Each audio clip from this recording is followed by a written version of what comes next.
In this expression, we have one subtraction, one multiplication, and one parenthesis. Inside this parenthesis, we have one subtraction. Here we have a multiplication because in mathematics, when a number is placed next to parentheses, it means multiplication, and we usually don't write the multiplication sign for brevity.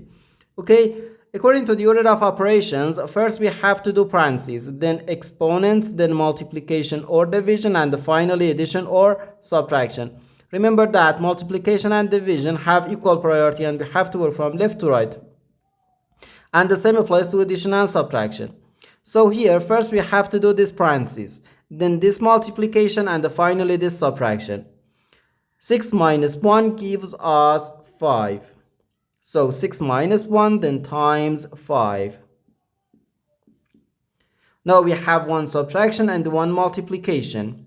According to the PEMDAS, multiplication has higher priority than subtraction because multiplication comes before subtraction. So here first we have to do this 1 times 5, which equals 5. So 6 minus 5 is just 1. And this is our final answer to this problem.